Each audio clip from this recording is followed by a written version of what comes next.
Licha ya halmashauri ya wilaya ya Tarime mkoani Mara kuwa na vyanzo vingi vya mapato, ardhi na mpaka wa Tanzania na Kenya, bado havijatumika kikamilifu katika kukuza uchumi na kuongeza pato la halmashauri hiyo katika kuharakisha maendeleo na kutatua tatizo kubwa la ajira kwa vijana.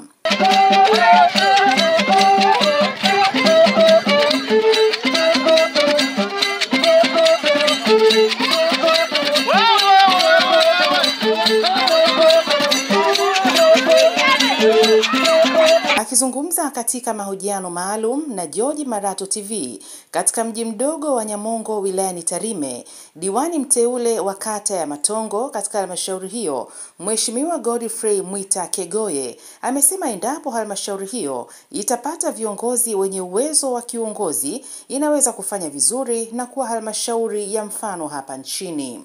Wilaya yetu ya Tarime DC ni wilaya yenye uchumi mkubwa, ni wilaya tajiri. Katika halmashauri Tanzania ni wilaya ya 3 kama sio ya 4. Kwa hiyo tukisimamia sisi vizuri kama baraza la halmashauri ya Tarime DC, tuhakikishe kila kata inajinufaisha katika miradi na mapato ya ndani tunayoyapata tuweze kuyagawanya vizuri kulingana na matatizo yaliyoko ndani ya kata zetu na vijiji. Tukayasimamia kiufasaha na imani tutaisaidia sana halmashauri yetu na itajikwamua kiuchumi, na hata hilo pato la ndani lililopo sasa hivi tukilisimamia vizuri linaweza kupanda likawa kubwa zaidi na ikawezekana tukawa namba 1 katika Tanzania. Katika mahojiano hayo, diwani huyo mteule wa kata ya Matongo ameupongeza mgodi wa North Mara kwa jitihada zake za kuisaidia halmashauri hiyo katika utekelezaji wa miradi ya maendeleo, huku akiomba kuendelea kutoa ushirikiano kwa jamii inayozunguka mgodi huo. Mgodi wetu wa North Mara ni mgodi ulioko Nyamongo, lakini ni mgodi ambao serikali yetu pia ina share. 16% tunaipata ndani ya serikali ya Jamhuri ya Muungano wa Tanzania. Kwa hiyo ni mgodi ambao tunaubia sisi wananchi na mgodi wenyewe. Kiukweli mgodi wetu unawajibika katika jamii. Ni vitu vingi vinafanyika ndani ya jamii, ndani ya Tarime DC. Kwa mfano kuna miradi imegusa kila sehemu ambayo inatokana na mgodi. Lakini pia sio sehemu tu, lakini hata Tanzania nzima. Nakumbuka kuna mwaka jana ulitoa karibu zaidi ya bilioni 70 ambazo zimeenda kutekeleza miradi ya elimu Tanzania nzima. Kwa hiyo mgodi unasaidia jamii yetu na unagusa mwananchi mmoja mmoja. Nikitolea mfano, kuna vijana walikuwa wanahangaika sana masuala la ajira, lakini mgodi kushirikiana na serikali umewatafutia leseni za uchimbaji vijana wengi ambao wameenda kujikwamua kiuchumi katika jamii yetu. Vijiji 13 vinavyozunguka mgodi wametengeneza vijana wa kutosha, na makundi ya vijana wamewapa leseni 2 na hizo leseni wameshawaonesha, na baadhi ya vijana wameanza kujikwamua kiuchumi. Kwa hiyo mgodi pia unatoa ajira ndogo ndogo, lakini mgodi pia unasaidia baadhi ya wananchi contractors ambao wanaingia kufanya kazi na mgodi, na matunda tunayaona yanabaki katika jamii inayozunguka mgodi na wilaya ya Tarime na kanda ya Ziwa kwa ujumla. Kwa binafsi mimi niseme mgodi umesaidia mtu mmoja mmoja kujikwamua kiuchumi na maendeleo ya kijamii. Tukienda kule kuna zahanati zimejengwa na mgodi, kuna vituo vya afya vinaboreshwa na mgodi, kuna shule zinajengwa na mgodi. Kwa hiyo uwepo wa mgodi katika eneo hili umetusaidia sana. Tukiangalia hata service levy inayopatikana mgodini kwa mwaka ambayo inaenda halmashauri, ni pesa ya kutosha ambayo inaenda kukwamua uchumi wa halmashauri yetu ya Tarime vijijini. Mkakati wangu kama diwani wa kata ya Matongo, kwanza tunahitaji ushirikishwaji. Mimi kiongozi na jamii iliyopo na serikali na mgodi, kwanza tushirikiane kwa pamoja. Mgodi unaitegemea jamii na jamii inautegemea mgodi. Kwa hiyo tukipata ushirikishwaji wa vitu vinavyoendelea, mipango mizuri, tunaweza kupata maendeleo mengi kutokana na mgodi. Kuhusu tatizo la ajira katika eneo hilo, amesema Mimi vijana wa kata yangu, ni kweli ajira ni tatizo gumu sana. Ndipo tulipojaribu kupitia kamati ya CDC inayozunguka vijiji 11, tulipeleka pendekezo. Tukasema vijana hao wanaozunguka vijiji 11 hawakuwahi kujua kulima, hawakuwahi kujua kujishughulisha na swala lolote tofauti na dhahabu. Hivyo mgodi ulianzisha vikundi vidogo vidogo vya kilimo, vikundi vidogo vidogo vya shughuli ndogo ndogo za kujishughulisha, na baadhi ya vikundi vilipata ajira ndogo ndogo mgodini. Kwa hiyo nje hapo sisi tulipeleka wazo serikalini na mgodi pia ukalipokea. Tukasema hili kundi kubwa la vijana kwanza lote haliwezi kupata ajira mgodini. Ndipo tukaanza ushirikishwaji, zikatafuta leseni za uchimbaji ambazo zimechukua kundi kubwa sana la vijana. Mimi niombe tu serikali ya Chama cha Mapinduzi iweze kuwasaidia wale vijana. Wasaidia wale vijana wakati wanaenda kupewa zile leseni zao, walau utafiti ufanyike mpaka upatikane ule mwamba ambao unaweza kuwa ni wa dhahabu, wakaanza kuchimba, ndio watakapoacha waweze kuanza kujiendeleza wenyewe. Kwa hiyo niombe sana serikali nisikivu iwafanyie utafiti. Wafanyie utafiti mpaka pale watakapofikia mwamba wenye dhahabu, waanze kuchimba, vijana wenyewe wataweza kujikwamua kwa uchumi. Kwa hiyo kwa kupitia hilo vijana wengi watasaidika kiajira kwa kujiajiri wao wenyewe.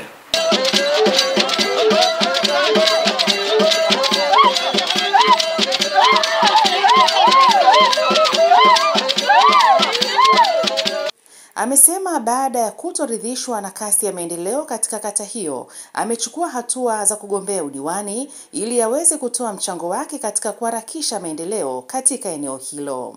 Niliamua kugombea udiwani. Kata yetu miaka 15 ilikuwa inatawaliwa na chama cha upinzani.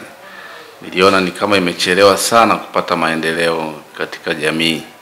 Hivyo niliamua kugombea udiwani kulingana na kutoridhishwa na maendeleo ndani ya kata ya Matongo. Ni vitu vingi tumevifanya ndani ya miaka 5 iliyopita, wananchi ni mashahidi. Tumeongeza shule za sekondari, tumeboresha mradi wa maji, tumejenga majengo, madaraja na miundombinu mingi tumeiongeza kwa hiyo miaka 5. Kwa hiyo vitu vilishawishi kuweza kugombea udiwani ili niweze kuwawakilisha wananchi wa kata yangu ya Matongo waweze kujikwamua kiuchumi, kimaendeleo na hata kupata fursa za mtu mmoja mmoja.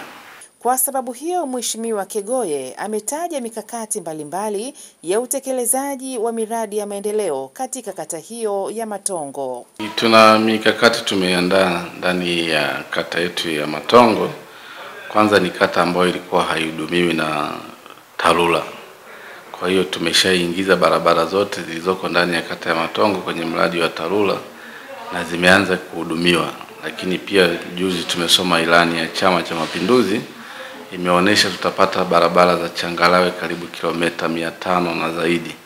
Tumeongea na mheshimiwa mbunge mteule, akasema tutakaa kwenye baraza la halmashauri, kila kata itagusa mradi, kila kata itapata barabara ndani ya hizo kilomita 520 na kitu. Kwa hivyo kwenye miundombinu tutajiweka vizuri, barabara zetu zitaimarishwa vizuri, lakini bado tunaendelea kuipanua kata yetu na zaidi. Tumejenga madaraja mawili ndani ya mto Tigite ambayo yatakamilika ndani ya muda si mrefu, nayo barabara zake zitatengenezwa kwa ufasaha. Lakini nje ya barabara na miundombinu na madaraja hayo tunayozidi kuyaweka, pia tumeboresha vituo vya afya. Kituo chetu cha afya kilichoko ndani ya kata, kituo cha Nyangoto, tunaendelea kukiboresha. Kimepata mradi wa nyumba 3 za watumishi ambazo mkandarasi ataanza si muda mrefu utekelezaji.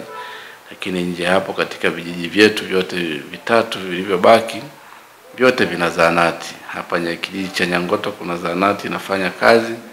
Kijiji cha Matongo kina zahanati 2, zahanati ya Matongo na zahanati ya Kenyange, zote zinafanya kazi. Lakini kijiji cha Nyabichune pia tuko hatua za mwisho za kumalizia zahanati yetu. Nafikiri ndani ya mwaka huu kabla hujaisha, nayo tutaifungua iweze kusaidia huduma ya mama na mtoto katika kijiji cha Nyangoto. Lakini nje ya hivyo kuna vitu tumeplan vingi ambavyo tunafikiria kuvifanya. tuna ujenzi wa stendi, tunataka kujenga ujenzi wa soko la dhahabu, soko la kimkakati ambalo litakaa katikati ya mji pale lenye ghorofa 3 ambalo litanyanyua uchumi wa kata yetu na Tarime DC kwa ujumla. Hivyo tuna mikakati mingi. Wananchi wametuamini, na sisi kama Chama cha Mapinduzi sio kwa tunaenda kwenye majukwaa kutoa ahadi za uongo. Yote niliyoyasema kwenye majukwaa ambayo tunaenda kuongeza shule za sekondari, shule za msingi, tutaboresha. Kuna baadhi ya vitongoji umeme haujafika, tutaweka mkakati mzuri umeme ufike kwa wakati. Tutahakikisha tunagusa uchumi wa mwananchi mmoja mmoja, lakini pia tuna mradi wa maji ambao ulikuwa haujafika vizuri katika jamii. Tumeongeza shilingi bilioni 2.5 kuweza kuboresha mradi wa maji ambao yatapatikana kwa masaa 24. Kwa hiyo sisi, kwa kuniamini kwa wananchi, kwa kunichagua, tutajaribu kuangalia mapungufu yote madogo madogo, kama sio kuyamaliza tuweze kupunguza, jamii yetu iweze kuishi vizuri. Kimzungumzia Rais Dr. Samia Suluhu Hassan, diwani huyo mteule kupitia Chama cha Mapinduzi CCM amesema anaridhishwa na kazi nzuri inayofanywa na serikali ya awamu ya 6 chini ya Rais Samia. Kwa miaka 5, nikitoa tu mfano wa kata yangu, ni vitu vingi vilikuwa havipo ndani ya kata, lakini vimeboreshwa. Tumepata chuo cha VETA ambacho kinapatikana ndani ya kata ya Matongo, kijiji cha Nyabichune. Hicho ni chuo chenye hadhi ya kiwilaya. Hicho chuo kimetokana na uongozi mzuri wa Daktari Samia. Lakini tumeboresha sana idara ya elimu. Nilikuwa na sekondari 1, sasa hivi tuna sekondari 4 ndani ya kata. Ni huyo Daktari Samia ameyafanya hayo kulingana na uongozi wake thabiti unaotokana na Chama cha Mapinduzi. Kwa hiyo mimi niseme Daktari Samia ni mengi ameyafanya, ambayo ukinipa nafasi niweze kuelezea naweza kuchukua muda mrefu sana, lakini amegusa kila kijiji, amegusa kila mtaa, amegusa kila wilaya na mkoa, na vitu vingi vinaonekana kwa macho na vinasemekana. Vingi vimekamilika na vichache ambavyo vilikuwa vijakamilika, nchi yetu na kata yangu kwa ujumla itanufaika zaidi kwa maendeleo ya Daktari Rais Samia.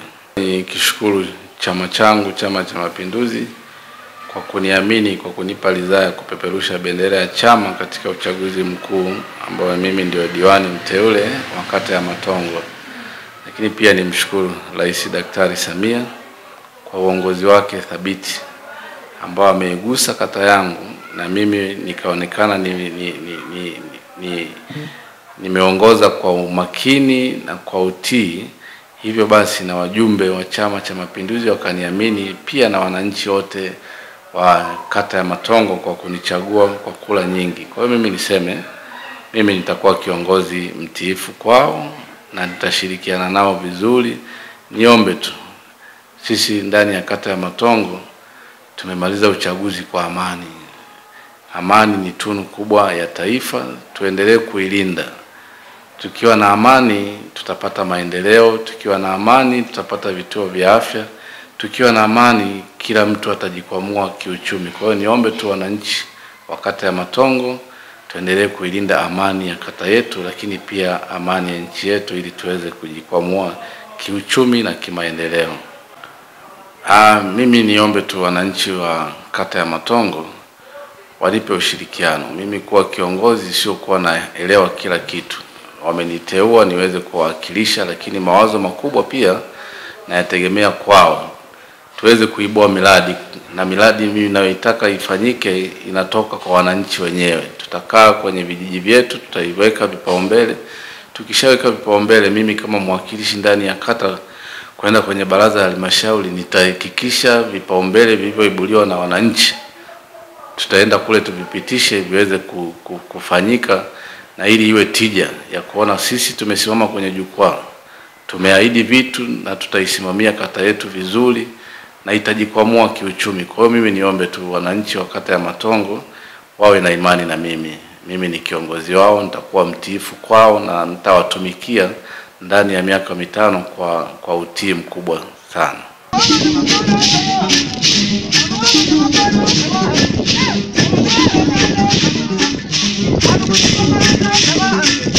Come on.